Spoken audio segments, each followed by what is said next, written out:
Depuis l'éclatement de l'affaire des viols de Mazan, certains militent pour que la France modifie sa définition juridique du viol de manière à inscrire dans la loi l'obligation de s'assurer du consentement explicite de l'autre, comme cela a été fait dans d'autres pays, notamment l'Espagne. La loi de seul un oui est un oui emboîte le pas de la marée féministe internationale. Elle sera le fer de lance d'une nouvelle génération de droits féministes qui changera l'avenir des femmes dans notre pays. L'Espagne est connue pour être en pointe sur la lutte contre les violences faites aux femmes. C'est donc éclairant pour nous d'aller voir de plus près les débats qui se déroulent là-bas. Clara Serra est une philosophe espagnole, ancienne députée Podemos et autrice de la doctrine du consentement. Son livre est le texte que j'attendais pour faire un pas de côté par rapport aux discussions sur les violences sexuelles et sur les meilleurs moyens juridiques de les combattre. Passer de non, ça veut dire non, à seulement oui veut dire oui, a priori, ça semble aller dans le sens d'une conception plus exigeante et satisfaisante du consentement. So please understand that no means no. Maybe means no. I don't know means no. No. Only yes means yes. Pourtant, ce n'est pas si simple. Clara Serra explore toute l'ambiguïté de la notion de consentement. Elle insiste sur l'importance de distinguer désir et consentement, et elle réfléchit à la manière dont la loi doit protéger les femmes sans pour autant les piéger. Peut-il y avoir désir sans consentement ou consentement sans désir ? Le désir de loi va-t-il contre la loi du désir ?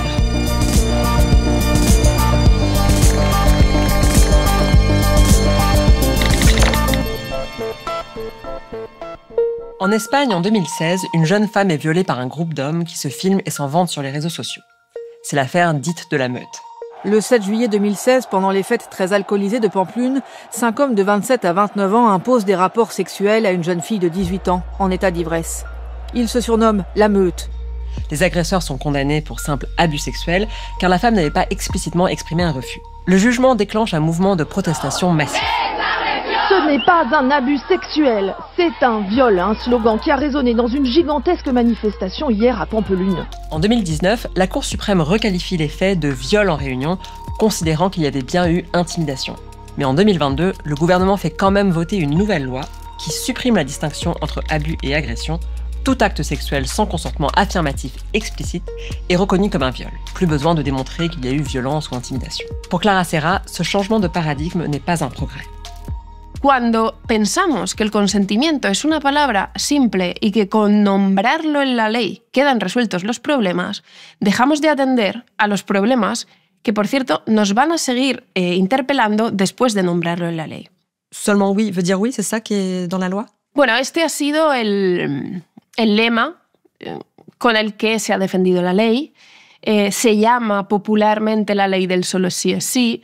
En realidad, obviamente, la ley no contempla o no incluye esa expresión, sino que aporta lo que sus defensores han dicho, una definición del consentimiento. El discurso oficial habla, cuando el discurso se simplifica, podríamos decir, habla diciendo esta cosa de las leyes tienen que dejar de atender a la violencia, de atender a la amenaza, a la coacción, a la intimidación y deben simplemente fijarse en el consentimiento. La ausencia de consentimiento sería ya suficiente. Pero sin embargo, si nos fijamos, lo que la víctima de la manada pedía es que se tuviera en cuenta la coacción, la amenaza, porque como decíamos antes, es un caso donde hay claramente una amenaza, una coacción y una violencia, con lo cual es un caso absolutamente nítido para la ley penal anterior.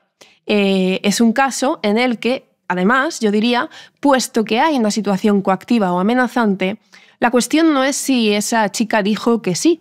En realidad, creo que la primera cosa a aprender del feminismo es que sí, un contexto es coactivo y no se puede decir que no, y aquí están de acuerdo todas las feministas. Un sí no vale nada. Un sí debe ser invalidado. Autrement dit, le principe de seulement oui veut dire oui ne résout pas le problème qu'il prétend résoudre, à savoir le fait qu'il est parfois impossible de refuser un rapport sexuel. Le oui parfois ne vaut rien. C'est d'ailleurs quelque chose que rappelle l'un des avocats de Gisèle Pellicot. Pardon, mais ça peut même être contre-productif, parce que non, c'est non, on vient de l'entendre, mais oui, ça n'est pas forcément oui. En France, on définit actuellement le viol comme un acte de pénétration par menace, contrainte, violence ou surprise.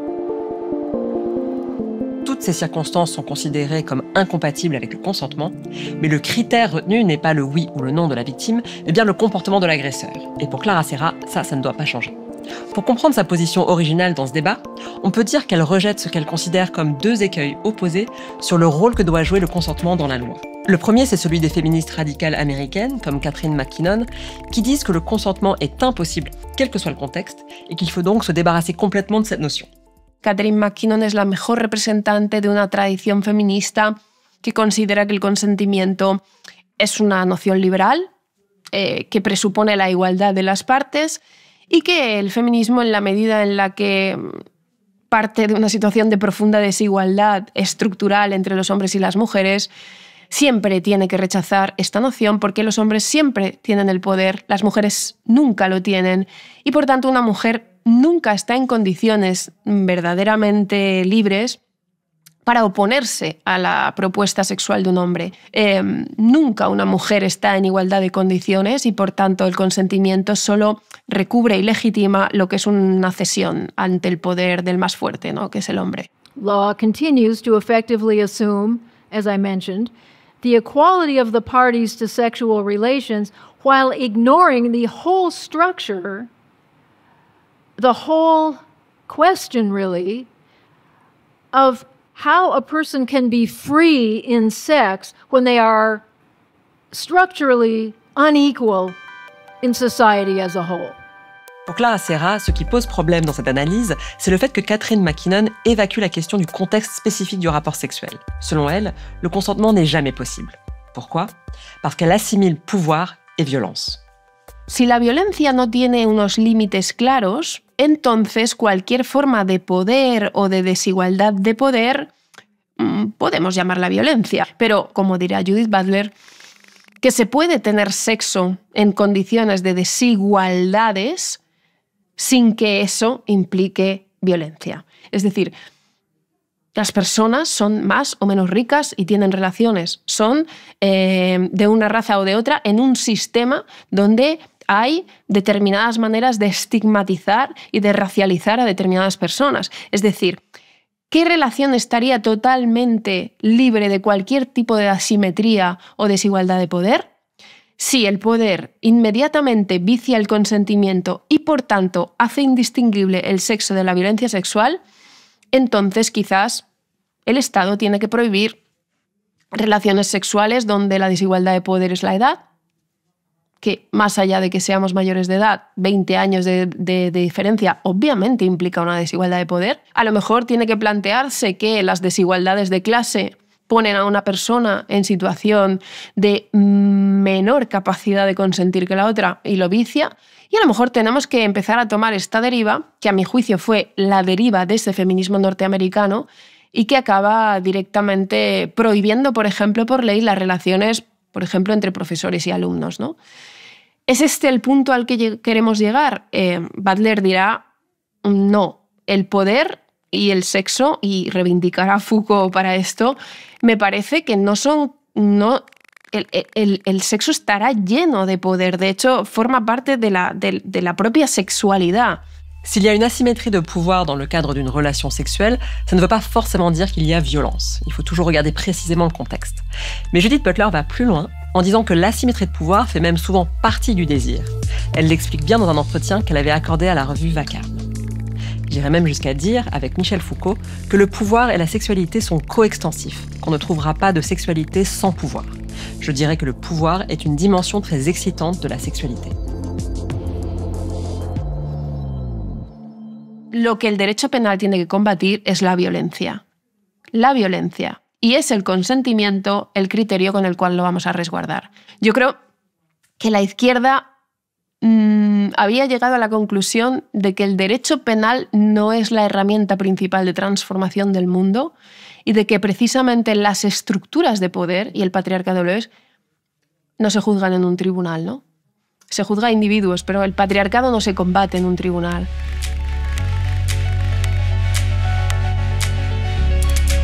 Le consentement reste donc une notion nécessaire. Clara Serra est même plutôt en faveur de l'explicité dans la loi et elle s'oppose donc à celles qui veulent s'en débarrasser. Mais elle alerte aussi sur l'écueil inverse, celui d'une position contractualiste qui accorde une foi aveugle dans le consentement sous sa forme affirmative, exigeante, le seul oui veut dire oui de la loi espagnole, qui serait la solution miracle non seulement pour pouvoir mieux identifier et condamner une agression sexuelle, mais même pour avoir une super vie sexuelle épanouie où on serait à l'écoute de son désir.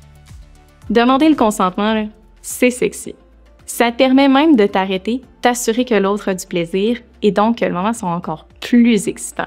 Ce slogan « Seulement oui veut dire oui », il s'accompagne d'un discours très positif sur le désir qu'on affirmerait, justement, quelque chose de très positif. Et vous faites remarquer que dans certains discours féministes, mais même dans les magazines féminins, sur les réseaux sociaux, on est invité à connaître son désir, le verbaliser. Claro. Uno de los rasgos del discurso actual del consentimiento es que cuando te paras a escucharlo, ese discurso dice que las mujeres tenemos que expresar nuestro deseo, explicarlo, que tenemos que hacerle saber al otro exactamente cuáles son nuestros deseos. Además hace este discurso de no esperes a los deseos del otro, expresa los tuyos antes, ¿no? Yo creo que el psicoanálisis aquí tendría muchas cosas que decir. Porque si con algo ha vinculado el psicoanálisis el deseo es con la palabra inconsciente. Es decir, el deseo no es algo que se sepa del todo, ni mucho menos, y que se pueda decir. Y por tanto es un poco opaco para el propio sujeto y desde luego para los demás. Es de alguna manera una búsqueda y eso es lo que se busca en un análisis. ¿Cuál es tu deseo, no? Yo creo que la sexualidad es un terreno también de exploración de tu deseo. Y exigir a las mujeres que sepamos nuestro deseo de antemano, que vayamos al sexo con las cosas claras, me parece una trampa a la que tenemos que negarnos. Porque si nos fijamos, se nos está diciendo algo así como, para poder tener sexo consentido, es decir, no violento, atención, explica claramente tu deseo. Así que el que yo conozca mi deseo parece ser una condición que se me exige para que la ley me proteja de la violencia. ¿Qué trampa es esta? Yo creo que las mujeres tenemos derecho a ser protegidas de la violencia con independencia de que podamos expresar nuestros deseos o no.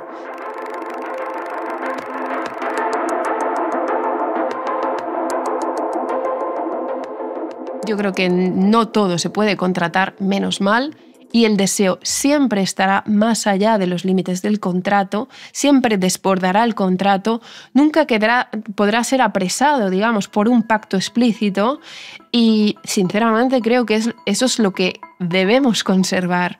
Pour Clara Serra, tout miser sur une approche contractualiste où la femme pourrait connaître et annoncer d'emblée son désir avec un grand oui, c'est ne pas voir que souvent le désir est quelque chose d'incertain et de mouvant qui se construit et se précise pendant la relation. Quelquefois, si on ne dit pas oui, si on ne dit rien, ça ne veut pas forcément dire non. Les femmes ne sont pas des êtres puritains qui refuseraient par défaut le sexe. Parfois, le silence veut dire « je ne sais pas encore ». On verra. Difficile de savoir, en fait. Encore une fois, le mérite de la loi française actuelle est qu'elle porte l'attention du juge non pas sur le désir plus ou moins clair et explicite de la victime, mais sur le comportement de l'agresseur. Mais il y a un autre problème avec le principe du seul oui veut dire oui qui sous-tend la loi espagnole. Non seulement il implique une grande clarté du désir, mais en plus il suppose de l'enthousiasme. Y es como si estuviéramos diciendo que el consentimiento no ha de ser solo la aceptación o el pacto, digamos, sino efectivamente eso en donde un sujeto está entusiasmado, feliz, donde lo hace con placer o donde lo hace con deseo. El concepto de consentimiento entusiasta, si se rastrea, se encuentra cada vez en más sitios. Lo podemos ver en Amnistía Internacional, en la web de la ONU. Y explica exactamente esto. El consentimiento sexual ha de ser entusiasta. If you're still struggling with consent, just imagine instead of initiating sex, you're making them a cup of tea. You say, "Hey, would you like a cup of tea?" And they go, "Oh my God, fuck yes, I would fucking love a cup of tea, thank you." Then you know they want a cup of tea.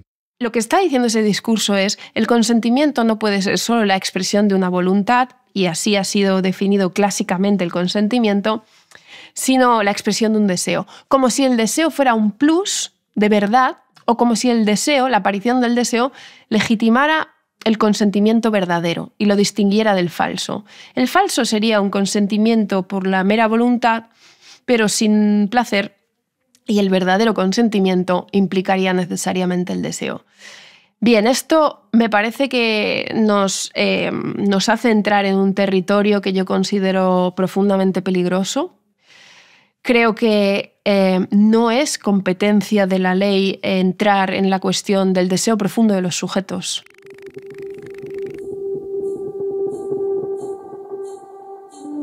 Y las mujeres que siempre hemos reivindicado nuestro acceso, nuestro derecho a ser consideradas sujetos de pactos, ¿no? Reivindicamos el consentimiento para muchas cosas. Reivindicamos el consentimiento para decidir sobre nuestros bienes, para el matrimonio y el divorcio, para el aborto. Sería totalmente distópico que cuando una mujer va a abortar se le exigiera que su consentimiento fuera entusiasta.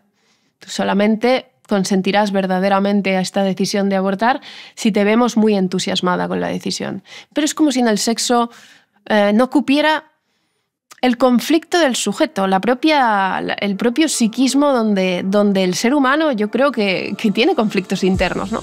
La notion de consentement ne peut pas servir à garantir du sexe merveilleux. Il sert à définir ce qu'est un viol. La question est alors, pourquoi faudrait-il que pour le sexe, il y ait un oui enthousiaste pour que le consentement soit considéré comme valable? Pourquoi cette exception? Pour Clara Serra, ce critère trahit une certaine vision de la sexualité féminine. Yo creo una mirada sobre el deseo femenino muy idealizado. Es decir, se dice, démosle la palabra al deseo que regulará las relaciones sexuales. Claro, cuando se dice que el consentimiento tiene que ser deseante, yo creo que es una versión de cierto romanticismo. Le podemos llamar deseo, pero estamos diciendo el sexo solo puede tener un fin, ¿no? No puede tener un carácter instrumental. Esto evidentemente entra totalmente en el terreno del debate sobre el trabajo sexual, pero una trabajadora del porno tiene sexo por otras razones que no son el mero placer físico, puede ser el dinero, puede ser otro. Dans cette vision très idéalisée et morale, la sexualité féminine doit uniquement être une fin en soi. Elle ne peut pas être un moyen pour arriver à une autre fin. Cette autre fin, ça peut être gagner sa vie, dans le cas des travailleuses du sexe, mais ça peut aussi arriver au sein d'un couple, par exemple, que la femme accepte de son plein gré un rapport avec son mari pour lui faire plaisir ou pour tout un tas de raisons qui lui appartiennent. Amazing. That was amazing. Yeah. That was amazing. Yeah. That was amazing. Yeah. Sur le plan éthique, on peut considérer que ce n'est pas satisfaisant et on peut réfléchir à comment faire évoluer l'éducation, les normes, les pratiques. Il n'empêche qu'il est bien possible de consentir à une relation sans la désirer. A nivel filosófico sería defender esta distinción, defender que la ley, cuando dice consentimiento, tiene que referirse a algo que se ha llamado siempre expresión de la voluntad, con una cierta ficción que hace el derecho por el cual toma nuestro querer, al que llama voluntad, como aproblemático, es decir, efectivamente no se pregunta cuántos conflictos psíquicos internos hay detrás de aquello, pero no debe hacerlo. Y por tanto da un territorio en el que una mujer, a partir de los 18 años, puede tomar decisiones. Puede decidir casarse y descubrir al cabo de los años que no era su verdadero deseo, ¿verdad? Que se casó para satisfacer en realidad el deseo de su madre o de su padre. Esto es asunto del psicoanálisis. ¿Deseaba yo realmente aquello que decidí? Y todos los seres humanos podemos equivocarnos. Pero yo creo que el Estado no está para evitar que nos equivoquemos. El Estado nos tiene que reconocer la soberanía de nuestra voluntad.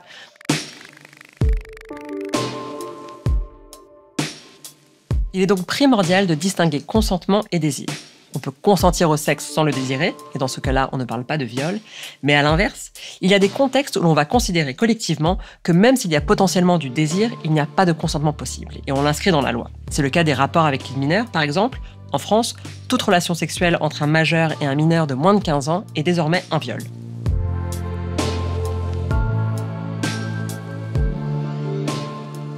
La pregunta es, ¿quién puede consentir en qué condiciones puede consentir, qué cosas vician el consentimiento. Por ejemplo, hemos decidido que un menor de edad no puede consentir nunca. Un menor tiene deseo. Por cierto, algo que se dice en los años 60 y 70, posterior a que el psicoanálisis hubiera puesto sobre la mesa esta incómoda verdad para nuestras sociedades. Efectivamente, no solo los adolescentes, sino los niños tienen una sexualidad. Freud habló de un placer, habló de un goce y habló de un tabú, digamos, que nosotros no queríamos pensar. Pero efectivamente, un niño puede tener placer sexual. ¿Es este el argumento para no tener nada que decir sobre las relaciones entre adultos y menores? Yo creo que una violación no puede ser la violación del deseo, tiene que ser la violación de la voluntad de los sujetos. Y solamente así se puede defender una ley de consentimiento en términos de edad. El menor efectivamente tiene deseo y puede tener placer. La cuestión es que no se puede obligar a nadie ni siquiera al placer. ¿Por qué? Porque tiene que ser autónomo, y esto quiere decir voluntad, para tomar sus propias decisiones, incluso contra sus deseos. ¿Sí?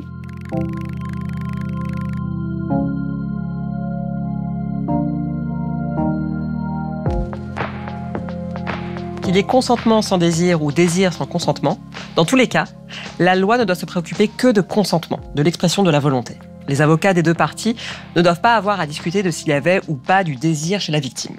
Ce que vous montrez bien, c'est la manière dont le fait de s'occuper de désir d'un point de vue légal, que les juges ou que la loi puissent s'intéresser à ça, ça entraîne un risque de moralisation de la sexualité, de culpabilisation des femmes. Sí. De hecho, una clara respuesta moral al caso de la manada fue cuando se debatía, ¿no? Estaba sobre la mesa la cuestión del consentimiento y algunas voces dijeron por supuesto que es una violación porque ninguna mujer desearía entrar en un portal con 5 hombres, ¿no? Bueno, este es un ejemplo de cómo se pone al deseo como garantía, digamos, del asunto, pero al mismo tiempo se instruye al deseo, es decir, se dice lo que es deseable o lo que las mujeres deberían desear. Ninguna mujer desearía tal cosa, ninguna mujer debería desearlo.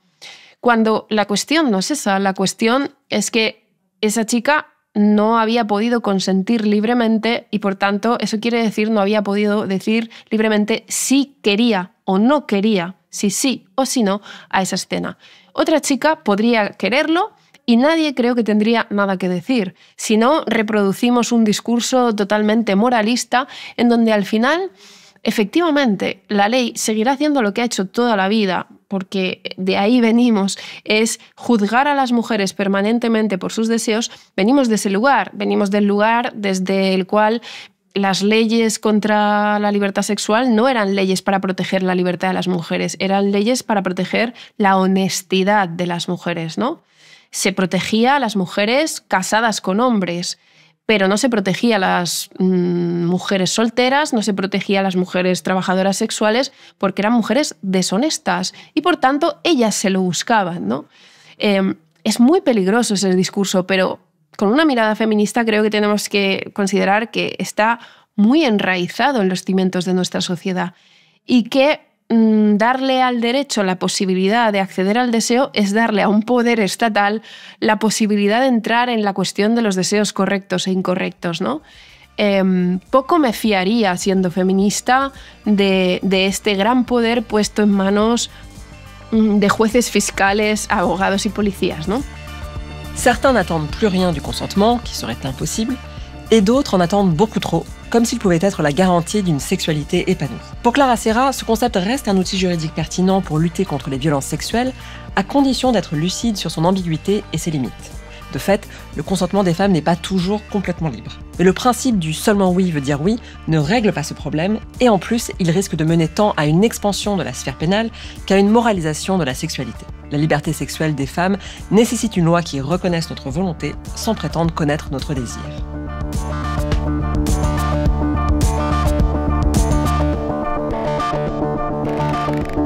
Pour aller plus loin, mes sources sont en description et pour garder les idées larges, il y a d'autres épisodes. À bientôt!